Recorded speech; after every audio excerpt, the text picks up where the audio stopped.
बोलो. So can you not take the class on Sunday? Because on Monday D2 is having practical examination. Okay, so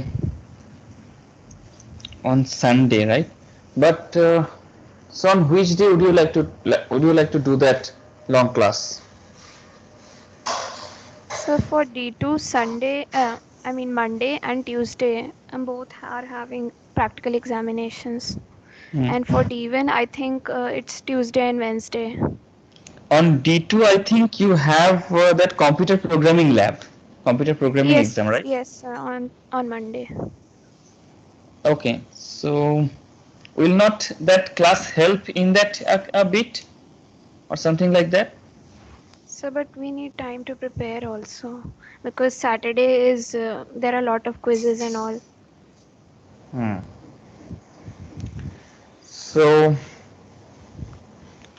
okay, so we'll take the class. Then do one thing. Discuss with section E. Okay, on which day before the written exam I want to take that class. Okay, Okay, sir. before your written exam I want to take that class. So discuss with section E when you will be more suitable to attend that class. Okay, sir.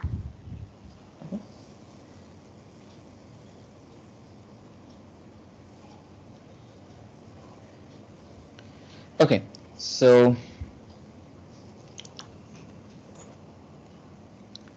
previous day, that means yesterday, we discussed about the multi-level pointer.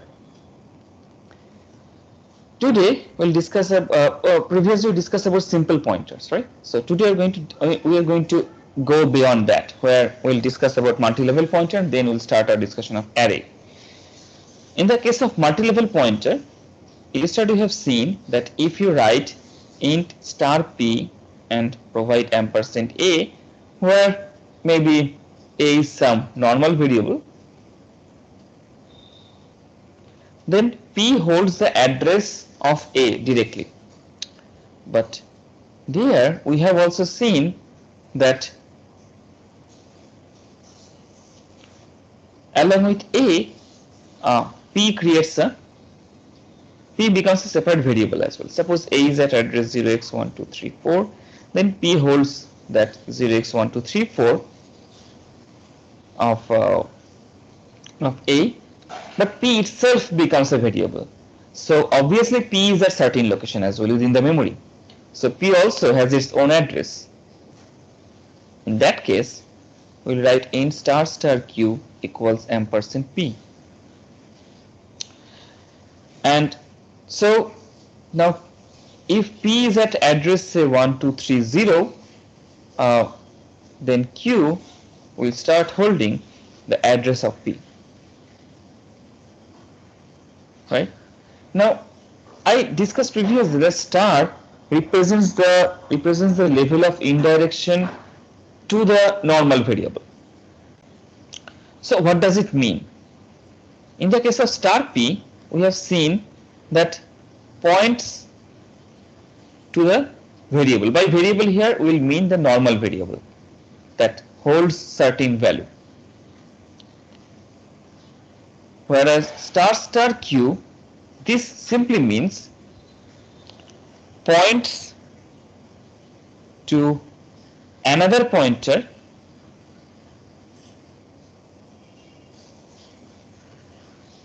that points to a variable.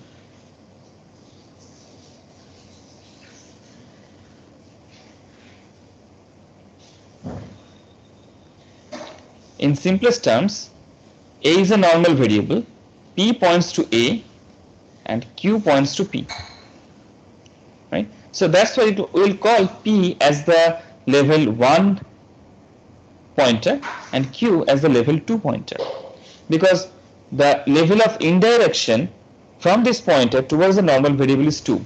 You have to move via another pointer to reach a, right? So q holds the address of another pointer that holds the address of a, right?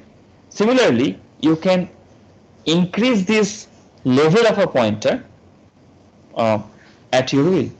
So in star star star r, if you write ampersand q, the r is going to hold the address of q. Maybe if this is at address say 0x2 to b, in fact this should be c, 0x1 to c, then the r will be here below this.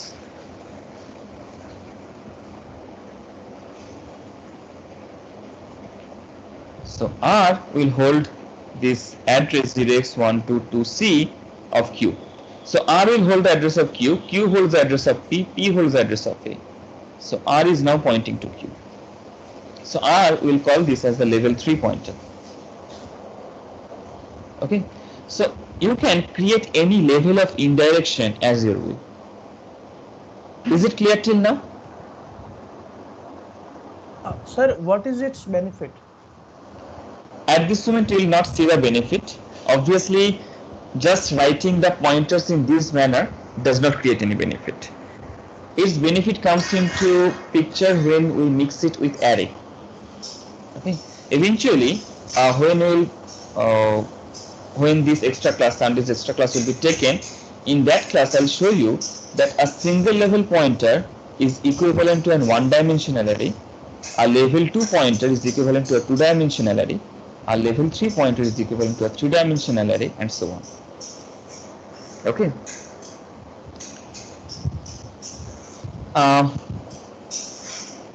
In fact, when you create some dynamic array, any multi-dimension, you can create the array dynamically, but we'll discuss it in a later class.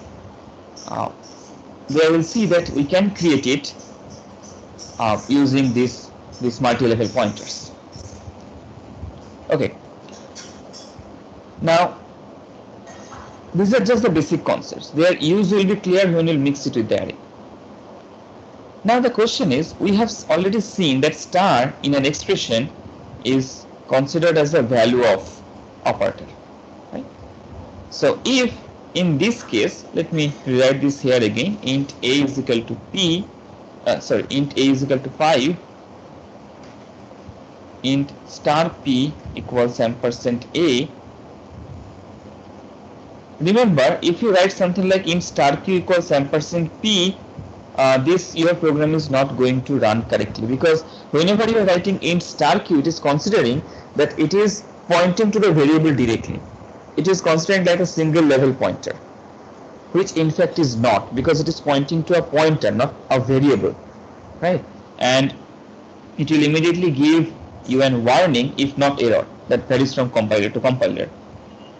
But never use such code, because the logic of your program will be completely unexpected, because Q is thinking, in that case, if this star is not there, Q is thinking that it is pointing to a variable, normal, in fact more specifically an integer variable, but where it is in fact pointing is to a pointer, and these two are not same. And similarly, always use proper amount of leveling in the pointer, otherwise the result of your program will be completely unexpected.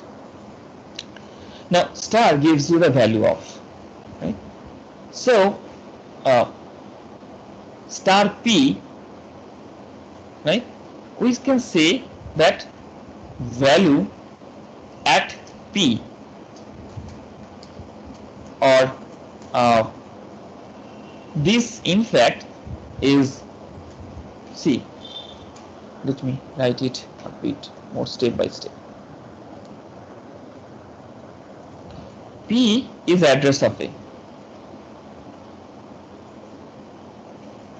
Value of P is equal to address of A, right? So star P gives you the value of A. If P gives you the address of A, star P gives you the value of A. Now, value of Q. This is address of P, because Q holds the address of P. So star Q, what star Q gives you then? Anyone? Star q gives you the value of p, that means address of a,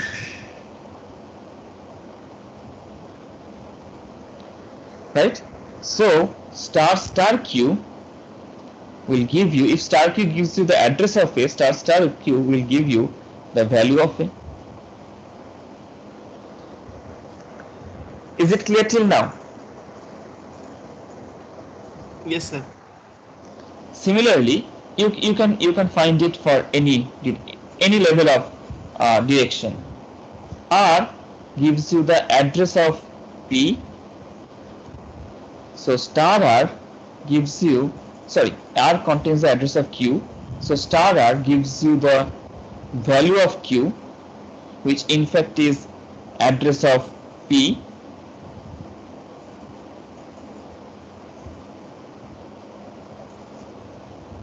So star R is going to give you the value of P, which in fact is address of A. So star R is going to give you the value of A. Consider it step by step, you'll understand what is happening. So that's how you can obtain from a pointer any level of indirection you want to use. Is it clear? Let me show this with an example. This is the pointer.c program that we were writing previous day. Now suppose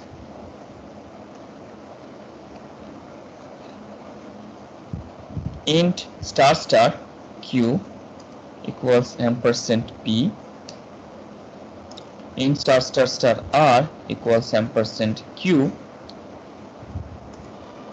and suppose if you want to print, say, percent p, and you want to print, say, percent star q. So star q, according to our calculation, gives you the address of A, right? Star p, if you print star r, this is going to give you, r gives you the address of q, so star r gives you the address of p.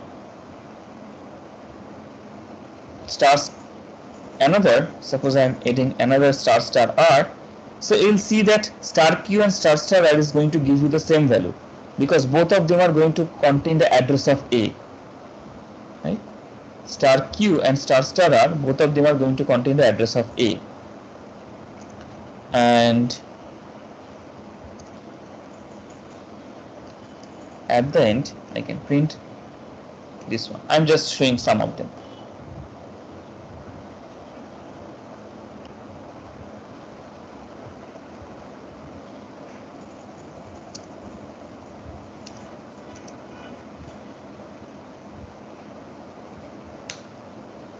And let me use a new line here.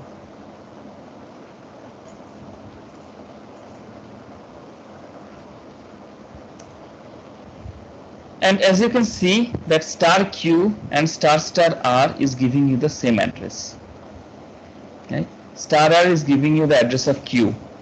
This is the address of A. This is the address of A. This is the address of q. This is the value of A itself, right? If you want to see the address of P, if you want to obtain the address of P, how will you use that? Using just 1 second. Sorry, this is the address of A. This is the address of P, right? Because R itself is the address of Q. If I print R itself, let me print the R itself here.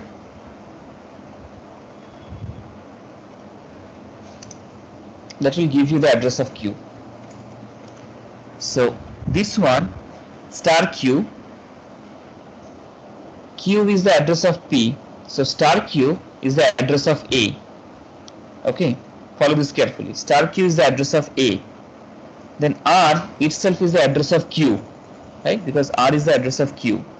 Star R is the value of Q. That means this is the address of P, right? Then star star R. That means this is address of A. And as you can see that this one and this one they are same. And finally star star R. That means 3 stars then R gives you the value of A. That's 12. Is it clear?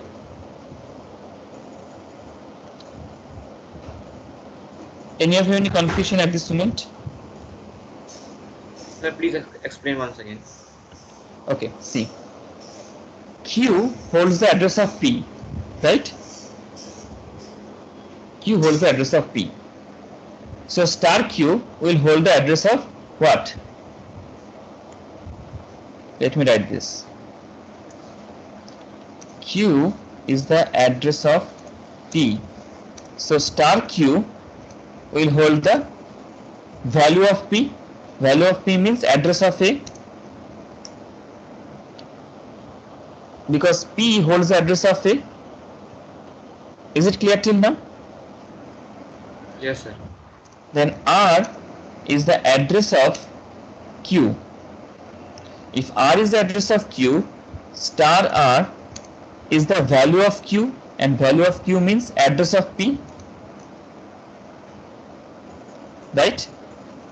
So star star R, this value of P means address of A, and star star star R, if this is address of A, then star star star R is value of A.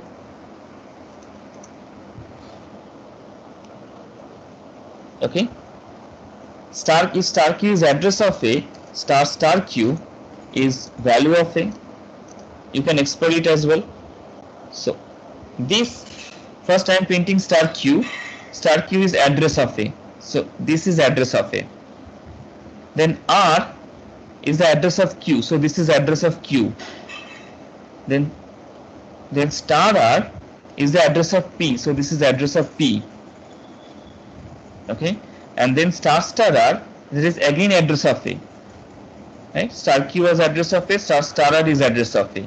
So that's why this first one and the last one you can see that they are same, because it is represent the address of A. And then star star R, this is the value of A, 12. Is it clear now? Sir, Hmm. can I write star star star R is equal to ampersand ampersand ampersand A? You cannot use ampersand with another ampersand. That means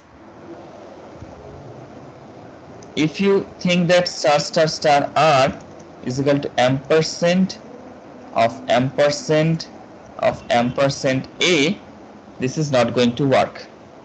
The reason is that ampersand works on only variable, right? Because ampersand gives you the address of some variable. So you have to store ampersand A in some variable at least.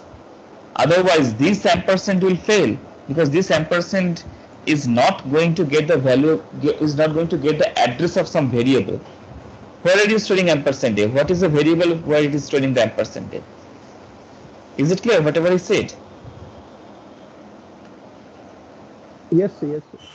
Okay. So this line does not get executed. Okay, so any query regarding multi-level pointer?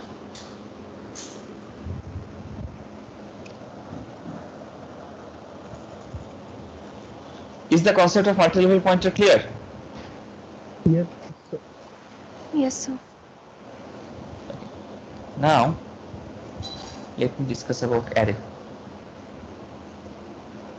Sir, हाँ बोलो. sir, can you paste that code?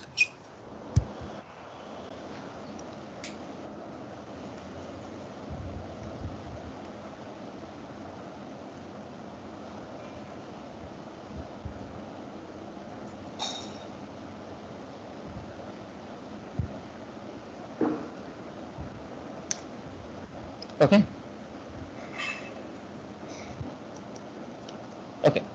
Uh, so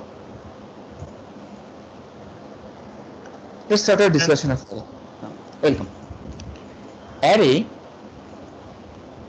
uh, is simply a collection of same type of values. And how do you declare an array? You simply write the type, then the corresponding array name, and then you declare the size within these two brackets. This is where you provide the size. As an example, if I provide int arr and then if I write 10, what this means is it declares an integer array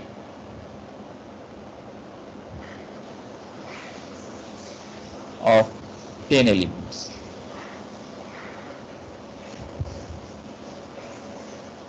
Okay, it declares an integer array of 10 elements.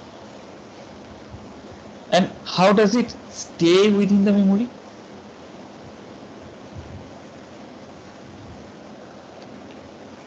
Firstly, can you tell me how many bytes it is going to take? 10. No. There are 10 integers. 40 bytes. 40 bytes. Yes, because and each integer takes 4 bytes of size. So this will take 40 bytes. Now suppose this 40 byte is allocated here. And before that, let me mention that indexing in an array starts with 0.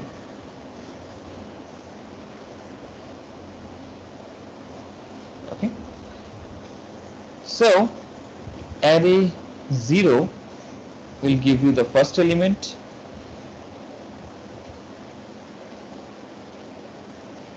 right? Array 1 will give you the access to the second element, and so on. So as you can see, if you want to access the nth element, you have to access the n-1, this index. This will give you the access to the nth element.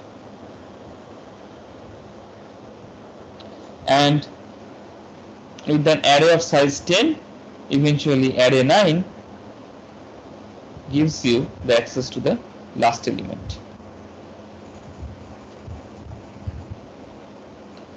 So if you want to store, so if you have 10 written here, it is not array 10 that is the last element accessible here. It is array 9 that is accessible here. Now, how it stores in the memory? It starts with array 0, array 1, and so on. In the consecutive memories, they reside in consecutive memories. Now, let me show a small code. Suppose int arr5. Okay, so this bracket, it has two meanings.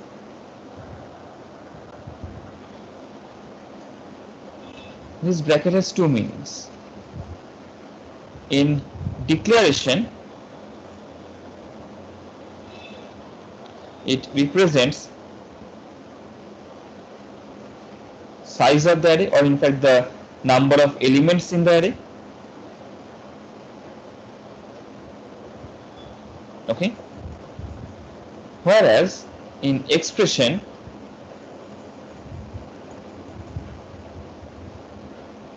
it represents the index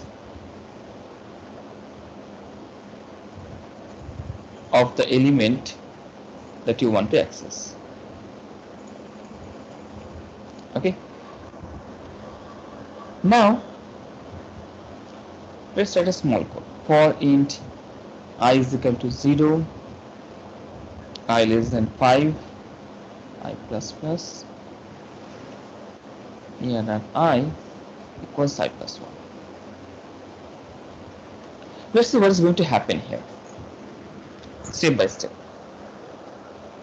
First of all, as soon as you write this array 5, it allocates a 20 bytes of memory here.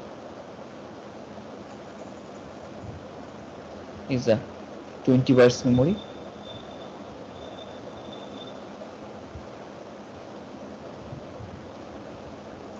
Where it stays array 0, array 1, array 2, array 3 and array 4 here, suppose. This is the complete 20 bytes of memory. So it stores in this one and consecutive memory address. Now the for loop starts to execute. I starts from 0. So array 0 is equal to 0 plus 1, that means 1. So at the location of array 0, 1 gets stored, right? Then I increments, I becomes 1. So array 1 is equal to 1 plus 1, 2. So 2 gets stored here. Then I increments to 2. Till now, at this moment, I is 1. Then I becomes 2, right? 2 is still less than 5. So array 2 is equal to 3. Then I increments again and it becomes 3. 3 is still less than 5. Array 3 becomes 4. Then I increments, it becomes 4. Array 4 becomes 5. Then I increments, I becomes 5, and this condition is false. The control goes out of this loop. So it simply initializes the array from 1, 2, 3, 4, 5. Is it clear till now? Yes, sir. Now suppose you want to obtain the multiplication of the all elements of the array. Let's start with 1. If you want to do addition, start with 0. If you want to do multiplication, start with 1. That's obvious. Because the other way around, if you start product from 0, you would get the complete multiplication result 0, and if you allow the sum to be initialized with 1, you would get the total sum plus 1. So for int I is equal to 0, I less than 5, excuse me, I plus plus, product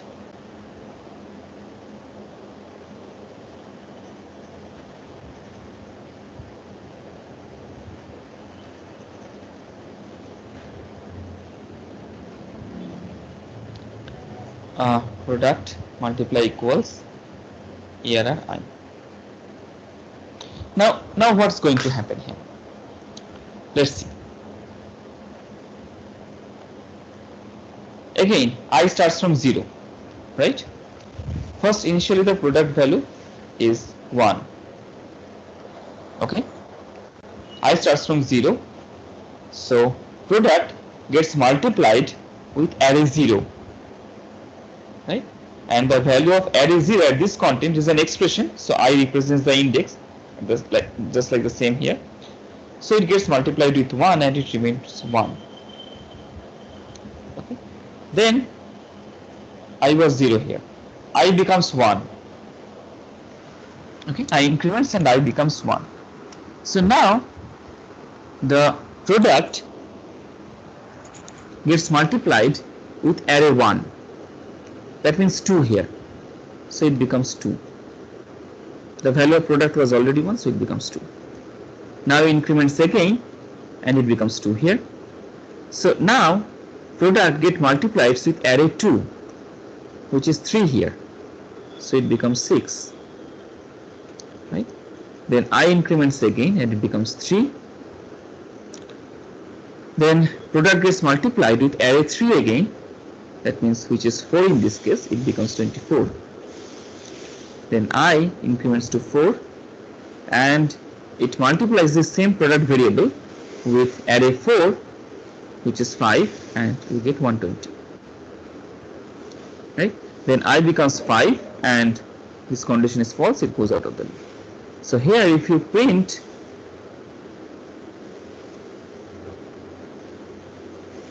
the value of product, the output we'll get is 120.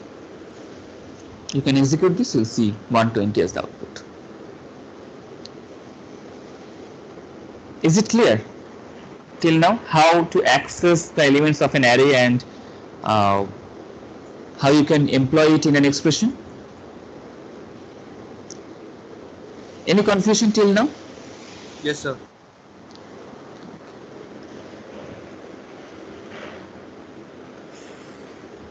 Let me show an example of this same example.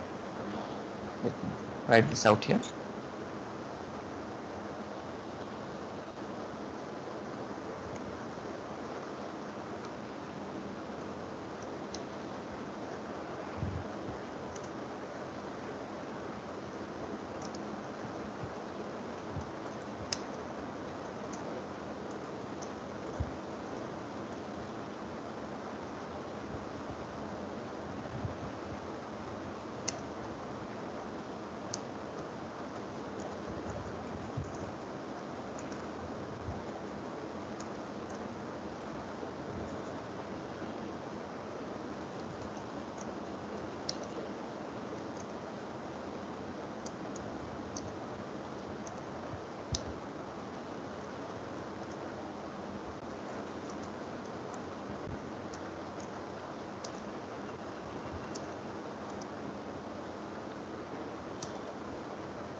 Okay.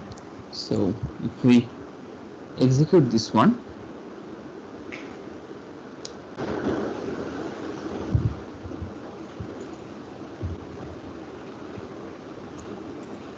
you'll get 120 as out. Okay, so that was just the concept of basic one-dimensional array. You access a variable using its index. You can assign any value to any particular index of an array. You can access any value from any particular index of an array, and so on. And always remember that the size you provide here, this can be only certain constant size in C. Java allows to provide variable size here, but in C you can provide only a constant size. Only constant size is allowed. Sir, what do you mean by constant size? That means some constant number or some constant expression. That means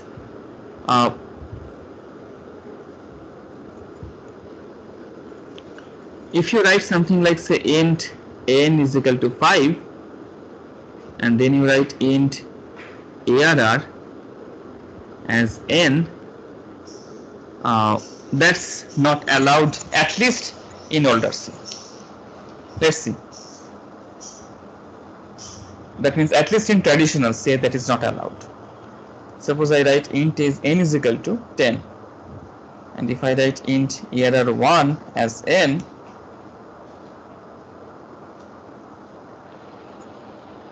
but okay, so in fact I guess in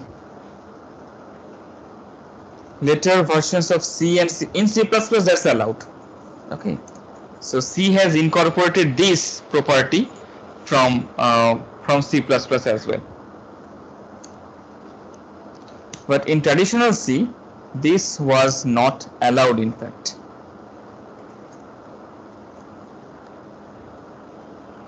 Or if I use this n and let user provide the value of n.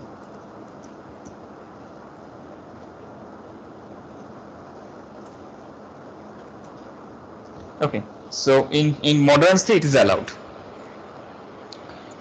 Okay, so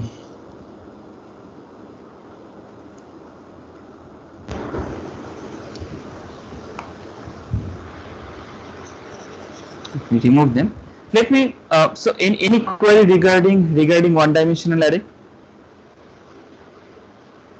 This is only constant size is allowed only in traditional C, not in modern C now. Any query regarding single dimensional array?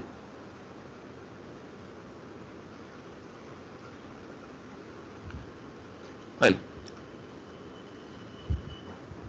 so let me discuss about the multidimensional array.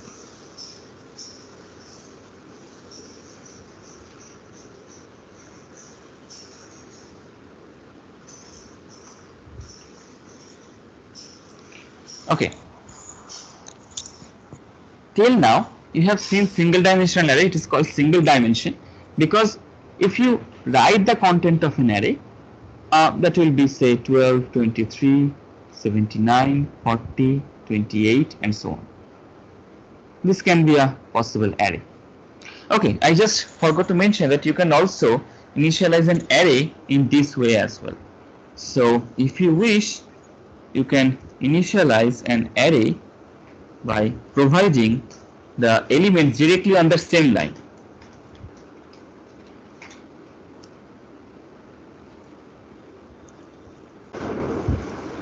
Okay, you have to directly initialize it on the same line. This is also another way of initializing.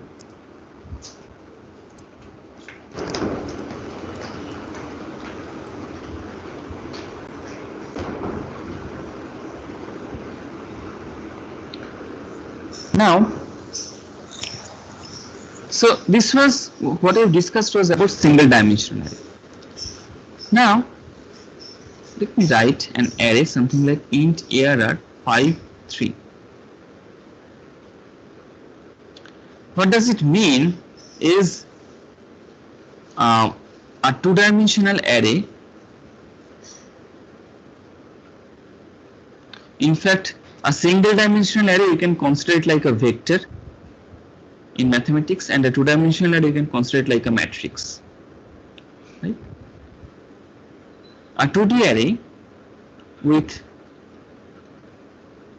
5 rows and 3 columns.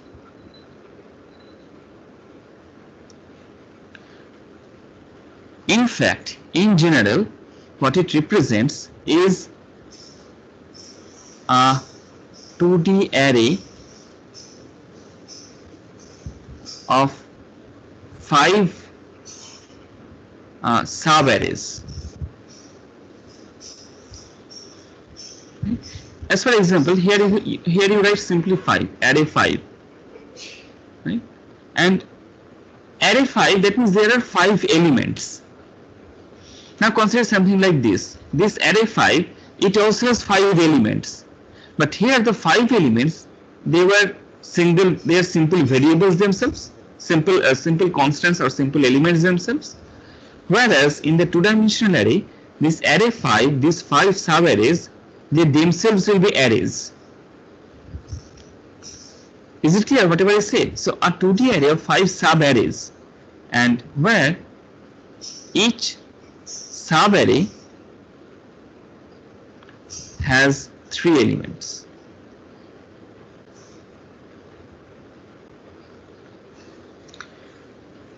That means,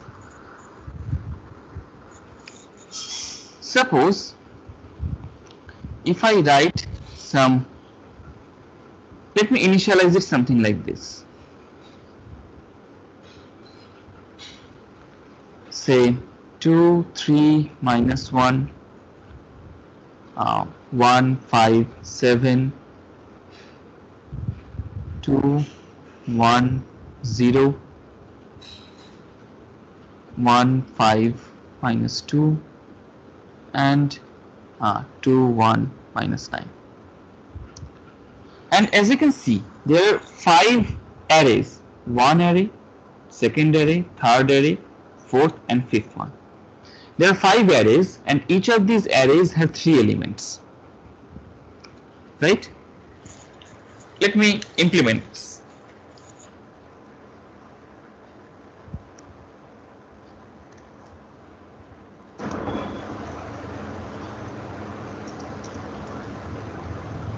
Suppose 2, 3, minus 1, 1, 5, 7, 2, 1, 0, 1, 5, minus 2, and 2, 1, minus 9.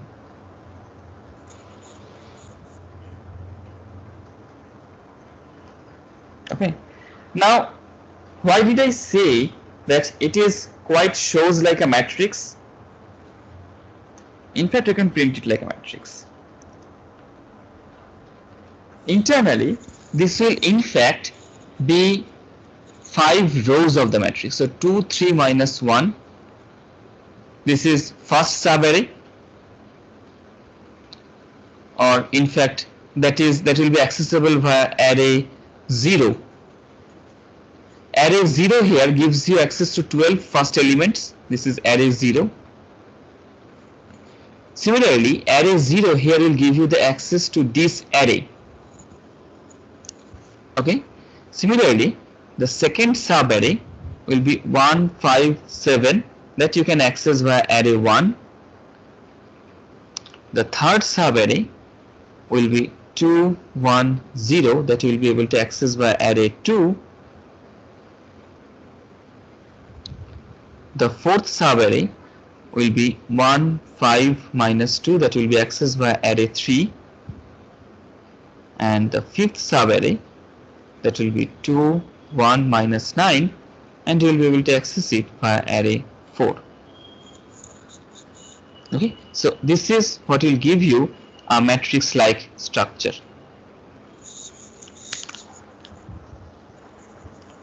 Let me print them. So first, my target is to print the array 0 first. So int I is equal to 0, I less than 5, I plus plus. Then for int j is equal to 0, j less than 3, j plus plus.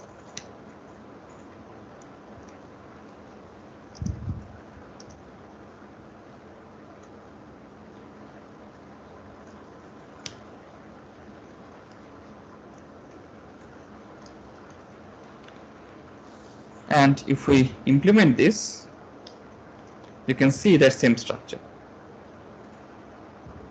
2, 3, minus 1, 1, 5, 7, 2, 1, 0, 1, 5, minus 1, 2, 1, minus 9. Now, what in fact happened here?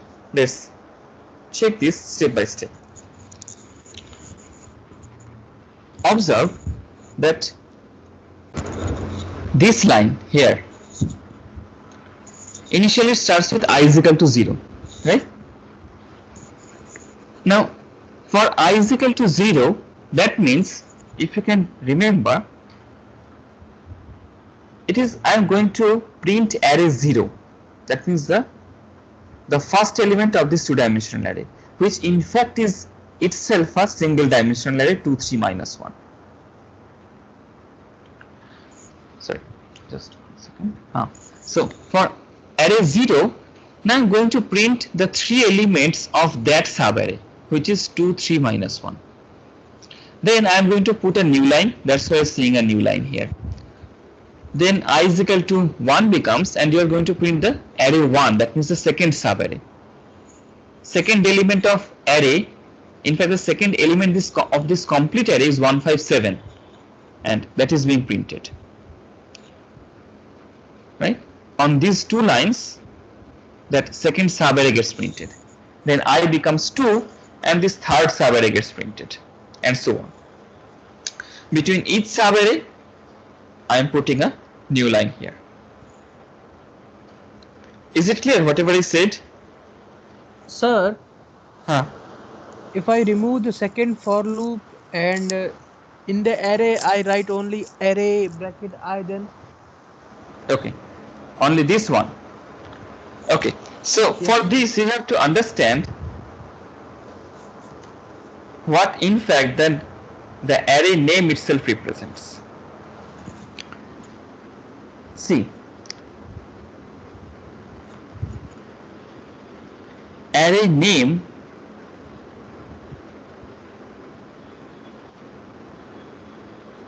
itself gives the base address of the array. A pointer.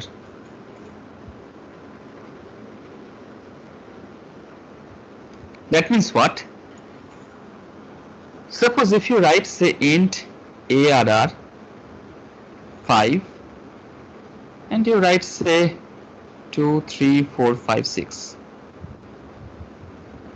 If you try to print, let me write another p here. If you try to print arr, see, I am writing only the name of the array, nothing else. This is going to give you the base address, this one. So it will give you the base address of 2, and in fact you can verify that.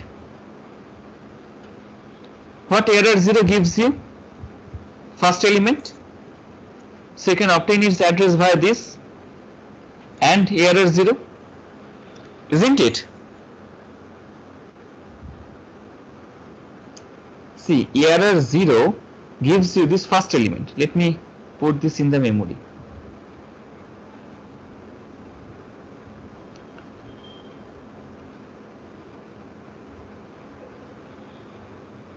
So there are 5 elements. This is 2, 3, 4, 5 and 6. This one is error 0. This is error 1. This is error 2. This is error 3 and this is error 4. So if you want to get this base address, what will you do? How will you obtain that? One approach is to take the base address of the first element, isn't it? Yes, sir. So this is what I am doing here. Array 0 gives you the first element. If you write ampersand in front of this, you will get the base address of the first element. Yes. But array name itself also gives you the base address of the first element. Okay, let me show this.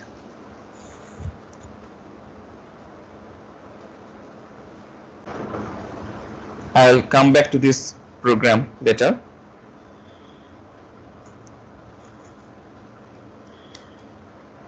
Suppose I am writing an array 5. Suppose I am initializing 2, 3, 4, 5, 6.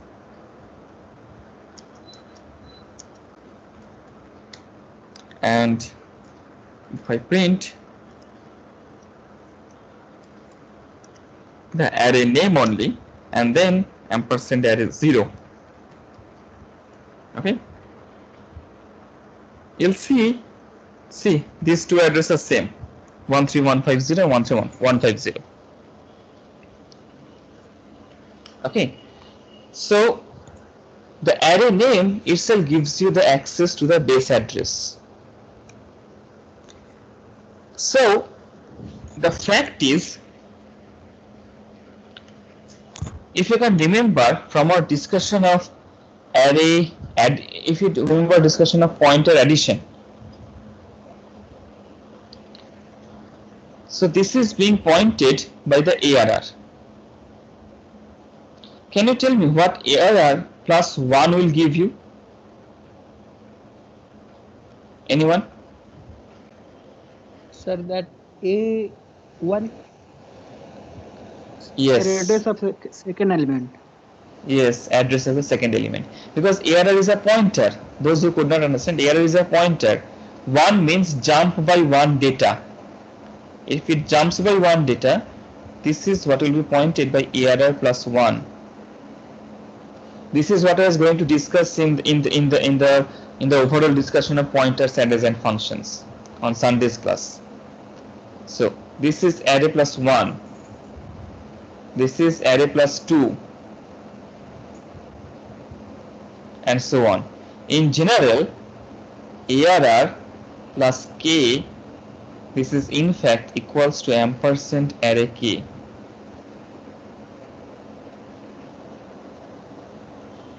Isn't it? Array plus 1 is the address of ARR 1. ARR plus 2 is the address of ARR 2. ARR plus 3, that means this address, is the address of ARR 3, and so on. You can check it yourself. It will, because with addition of every constant, it is jumping by 1 byte and is going to the next element. So if you are doing array plus k, it is in fact jumping by k data, and it is reaching the kth element of the array. Is it clear till now? And if this is an address, star arr plus k is equal to array k.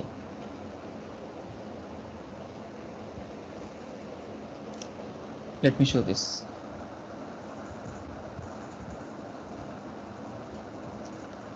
Suppose I want to print this 5. So this is 0, 1, 2, 3 star arr plus 3.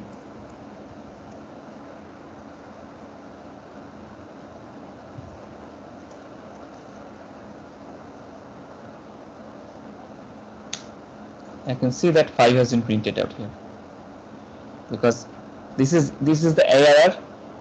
Its base address is ARR. Base address of 3 is ARR plus 1. Base address of 4 is ARR plus 2.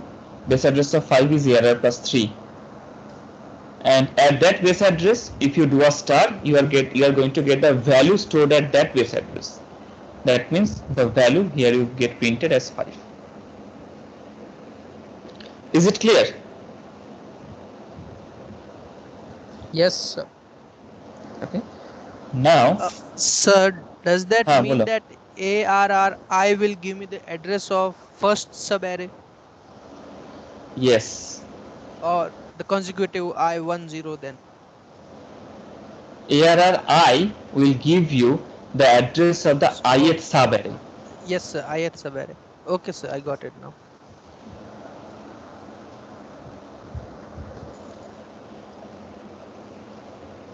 The fact is, ARR0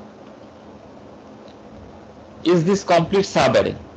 So when you try to print ARR0, you will get the base address of this subarray. When you try to print ARR1, you will get the base address of this subarray. Okay.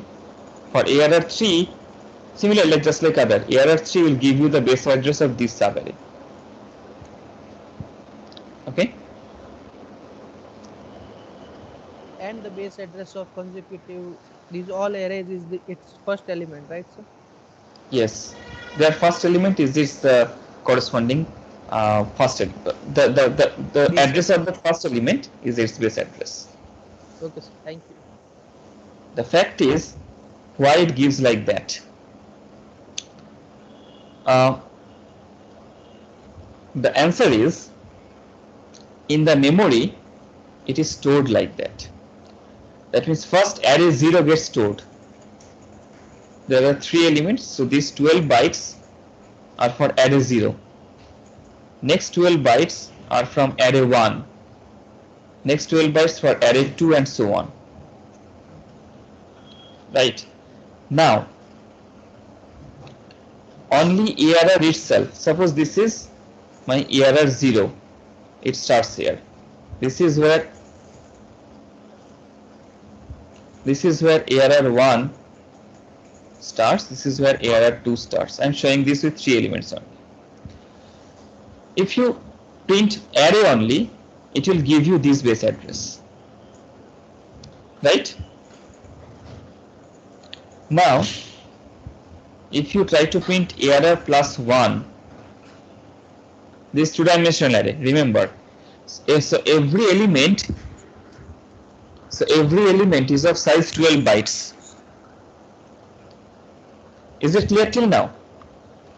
Every element of this two-dimensional array is of size 12 bytes.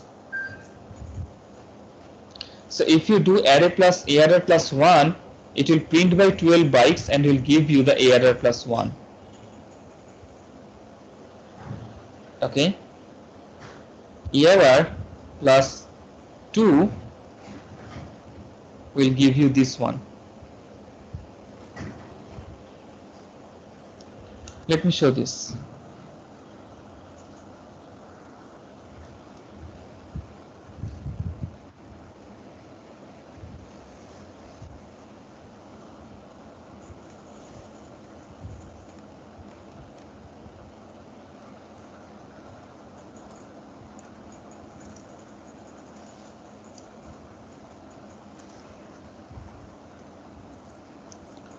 error and error plus 1 I'm going to print.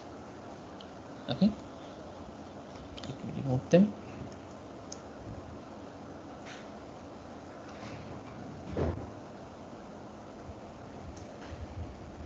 And as you can see, from 80 to 8C, that means there is a gap of 12 bytes between them because C is 13, right? So it jumped by 12 bytes and it gave me the address of this one. C is 12, I think so. Yeah, C is 12. Sorry, C is 12. D is 13, right? So it so from 0 to C, right? So what is happening is that this is from 80, it is running up to 8B, 12 bytes, and next base address it starts at 8C. That's my mistake. Thanks for pointing that out. So it is, so there is a gap of 12 bytes as you can see, isn't it? Now if you also try to access what error 1 will give you then? Let's see. Base address of first subarray? Yes. This is, that means in this case as you can see, error plus 1 and error 1, they are giving you the same value because it is giving you the base address of this one. Is it clear? Yes, sir. Okay. To verify that,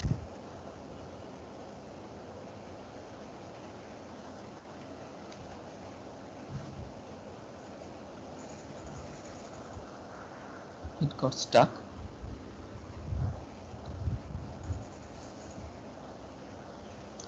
Okay. Now to verify that, first of all, can you tell me what will be array 1 0? Sir, the address of one subarray is first element. First subarray is first. One and address of the Second subarray is first element, sir. Second subarray is first element, right? Array is 1 gives you the second subarray, and by accessing 0 you are getting its first element, so 1. And I am saying, and I am telling you that this array 1, both of them are giving you the address of this one, right? That's what I'm saying till now. Let's check. So error 1 0. All these three should give me the same output.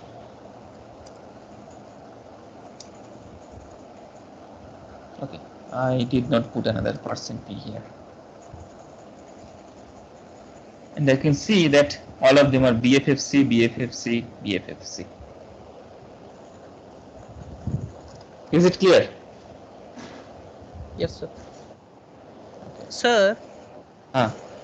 Sir, as I can represent the address of first element of every subarray by array plus I, can I represent any random element of any subarray using that just array and 1 or 2 something, adding something? Yeah, sure, you can. How You so? want to replace? Okay. So suppose you want to get this 5 using the pointer notation. Okay. Yes, sir. Yes, sir. So first observe. This will be given by Array plus 3. Okay. Then now there is one thing. If you try to add, suppose this is the first element, so if you try to add another 1 to it, the fact is it will jump to here and it will give you its base address, isn't it? Maybe, sir. Obviously, because this is eventually giving you array plus 4. Oh, okay, yeah, sir, then it will. Okay. So the trick is here that use star before array plus 3. star array plus 3, though it is an address of 1 as well, eventually according to our calculation array plus k is ampersand array k, right? Yes, sir. So star array plus 3 is also going to give you star ampersand array 3, and in fact with star this is going to give you array 3. That means eventually array 3 with star array plus 3 is also going to get the base address of this. Let me show you that. This may seem a pretty strange, but let me check myself as well. These are pretty mysterious places of C programming languages. And as you can see, array plus 1 and star array plus 1, both of them gave me this 970C, right? Yes. Now that's the strangest thing of C programming language. We till now know that the address at this value is going to give you the value stored at that particular address, but for multidimensional pointer, this is not the same thing. At the deepest level of C, remember this, I have seen many beginner programmers to consider array and pointer the same thing. At the deepest level of C, array and pointer are not same. Array is array, pointer is pointer. But I am not going into that level of details. Why this happens? To discuss this, it will take a long time. Okay, so star array plus 3 will also give you the base address of this, but this time it will give you in terms of elements. Okay, let me tell you a brief. Tell me if it is difficult to understand. Array 3 gives you the base address of this 1, 5, minus 2. Okay, and star array plus 3 gives you the base address of only this element 1. Okay, is it clear till now? Okay. Okay, so star array plus 3 is going to give you the base address of the element only, whereas if you do not put the star, if you use only the array plus 3, this will give you the base address of this complete array. Just like what you were saying, array itself was giving the base address of first subarray, array plus 1. First subarray means that the complete two-dimensional array itself. Array plus 1 is giving you the base address of the second subarray, right? Whereas star array plus 1, which also is the same, because array plus 1 is giving you the base address of this subarray, star array plus 1 is giving you the base address of this one only. Obviously they are same, right? If you think in terms of base address, they are same. If you take 1, 5, 7 here, the base address of this complete subarray and the base address of this element only, they are same, isn't it? Yes, sir. So that's why the array plus 3 or array plus 1 and star array plus 3 or star array plus 1, they are giving you the same address. They are giving you the same address, but not the address of the same thing. Okay, one is giving you the address of element, the other one is giving you the address of array, right? Now star array plus 3 is giving you the base address of this 1. Okay, now if you add 1 to it, now it will jump by data, it will jump by element. Understand the difference? This place has this place is garbled up completely. Let me write it here again. Suppose 2, 3, minus 1, 1, 5, 7, 2 1 0 1 5 minus 2 and 2 1 minus 9. Now see, this is array, this is array plus 1, this complete subarray. This is array plus 3, this complete subarray. Okay, now error plus 3 gives you the address of the complete subarray 1 5 minus 2, which is of size 12 bytes. So if you add 1 to this address, by how many bytes it will jump?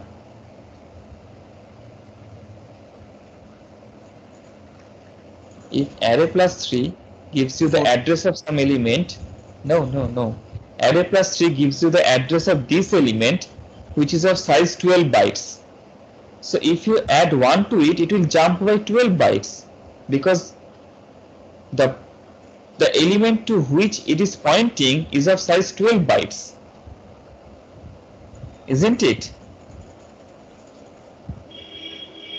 Yes, sir. Okay. The array plus 3 is pointing to an element of size 12 bytes. So if you add 1 to it, it will jump by 12 bytes. And where you will reach is eventually array plus 4. Array plus 3 was holding this address, jump by 12 bytes, you will get here. So this is eventually what is being held by array plus 4. Till now the theory supports. Right? Any of you have any confusion till now? No sir. Now star array plus 3.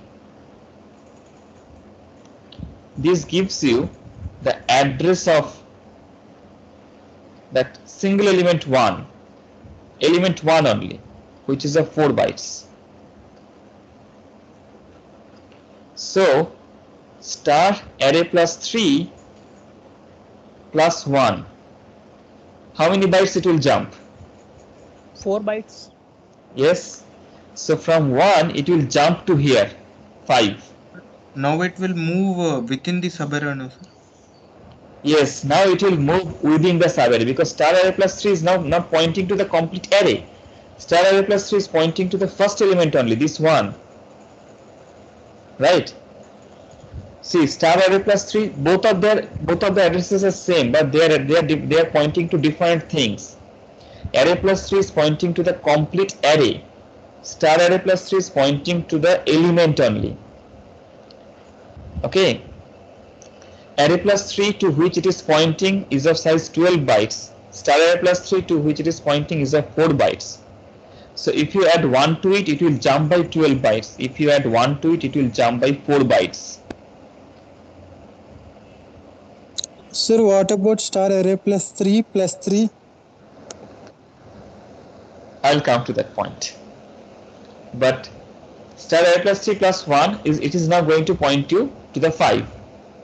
So star, so this is now the address of 5. Isn't it? Here's the address of 5 now. So if you take the star of this, star array plus 3 plus 1, what you'll get is 5. 5.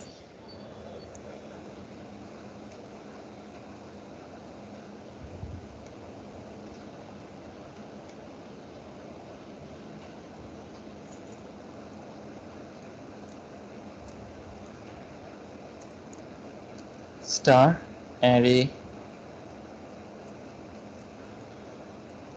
plus 3 plus 1.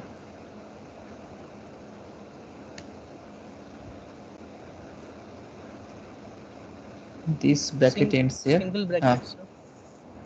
There is another bracket will be there, na? This is what I got. No, sir. You have printed a bracket after 1 2 times. Yes, this bracket is to this printf. Okay, sir. This bracket Sir, is for one more printf. will come. One more will come. No, I don't think so, because No, this now bracket it's is ending perfect. this one, this, and this bracket is ending this one, Acha, okay, and sir. this. And you see, you have received 5. Sir, if I remove the first star, then it will print the address of 5, right? Address of 5, yes. This will give you the address of 5. Sir, I have a Ah, doubt. hmm. Why a star array is printing address, not the value? That's what I just discussed. Let me mention it again. Okay, sir. Sir, please repeat briefly. Okay. Let me just tell you. ARR, there are multiple things you can say about ARR. ARR, it is pointer to a 2D array.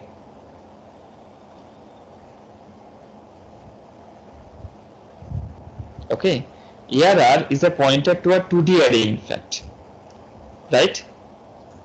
So if you do ARR plus 1, that will show you. If you do ARR plus 1, between ARR and ARR plus 1, you will see a gap of 60 bytes. So if you do the ARR plus 1 and ARR, you'll see a gap of 60 bytes, because this array is taking 60 bytes of space, right? Star ARR, this is a pointer to a 1D array. That means this one. Okay, this is a pointer to the first dimension array. Let me show this, because the first element, the ARR itself, is quite special.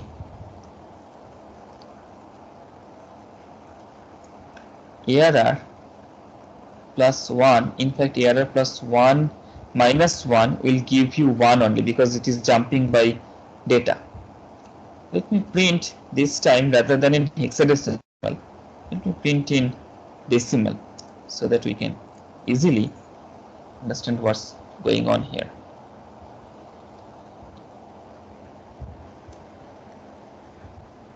Oh, sorry, that was just a mistake from my side, because these concepts are really a bit complex at this moment, but let me just try to um, elaborate it in as simple language as possible. See, ARR itself, a pointer to the 2D array, is completely as well, right?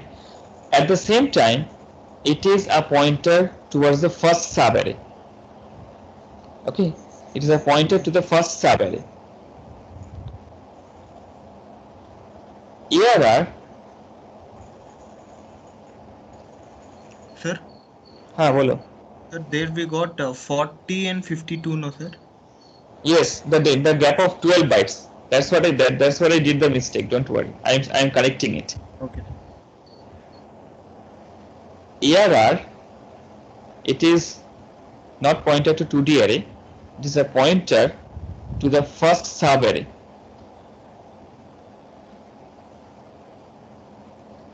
Okay. ARR plus 1 is pointer to second subarray.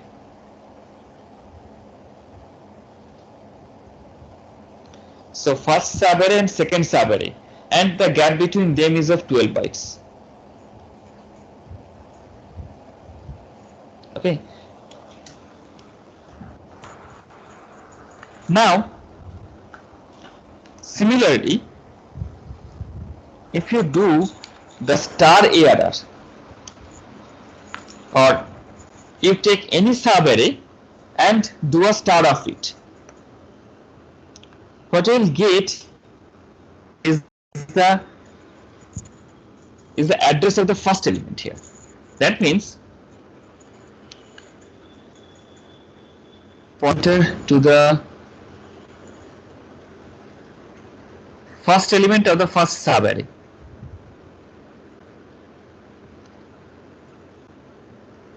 is a pointer. Just 1 second. So star ARR is pointer to the first element of this 2, 3, minus 1. That means 2. Whereas ARR itself is pointed to the first subarray, that means 2, 3, minus 1. This is a pointer to this array. This is a pointer to an element. ARR plus 1 is pointer to the second subarray, 1, 5, 7.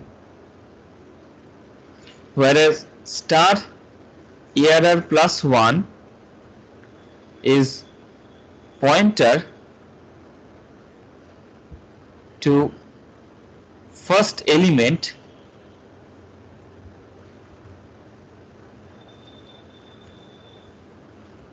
of the second subarray. That means 1, 5, 7. That means 1. Now you may think, why this happens? Is it clear till now whatever I said? If you use only ARR plus 1, there is a pointer to the second subarray. In general, if you write ARR plus I, this is a pointer to ith subarray.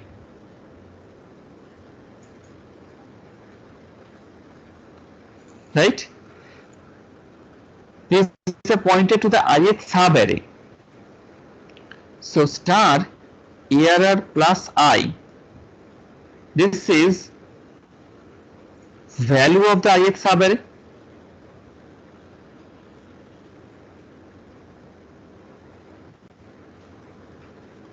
And what do we mean by value of an array? If I use a single array here, and if I use its name, what does it give me? The address of the first element, right? So value of the ith subarray, that means it is simply giving me the Address ith, of first element. yes, the ith subarray name. That means address of first element of the ith subarray.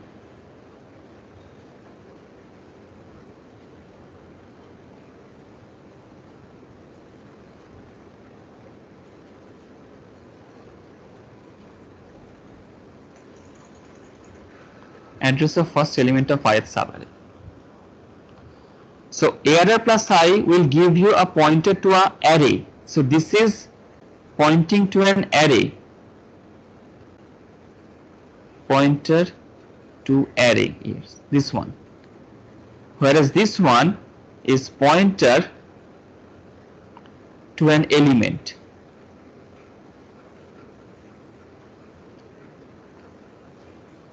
Okay, is it clear till now? Yes, sir.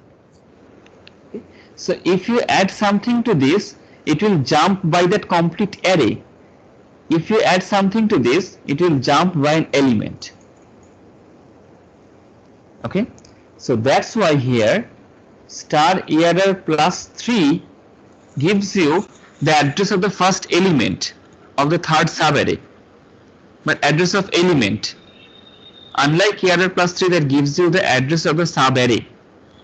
So ARR plus 3, this gives you the address of the first element. If you add 1 to it, it will jump by element and it will go here and you will get the address of the 5.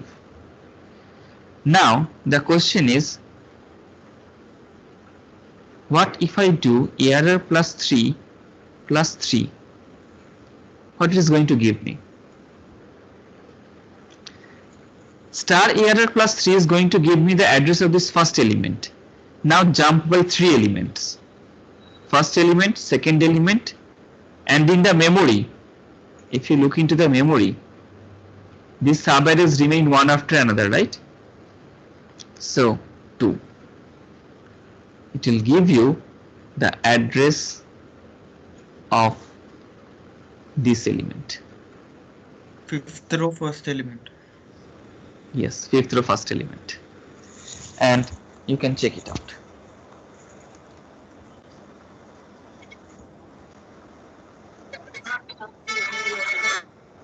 Star star error plus 3 plus 3.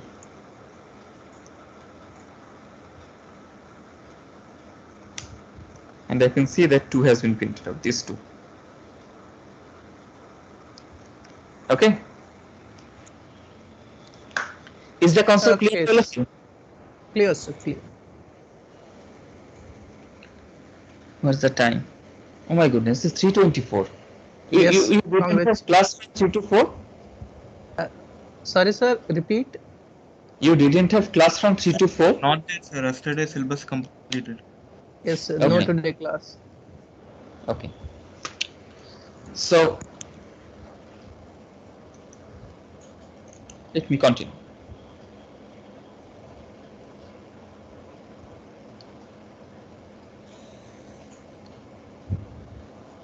Now, in fact, you can expand this concept to 3-dimensional array as well. This is the last topic I'll discuss. Int error 5, suppose 3, 4. Okay. And here, what does it mean is that there are 5 subarrays which are 2-dimensional.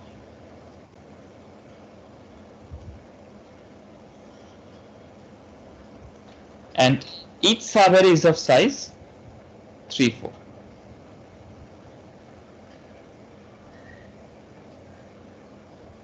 Right? Now, so if I write some subarray, something like this, so let me reduce its size a bit. Let me make it error 4, 3, 2. So it has 4 subarrays, each of which has 3 rows and 2 columns. Let me write the 4 subarrays. There's obviously I'm not going to write in 3 dimension.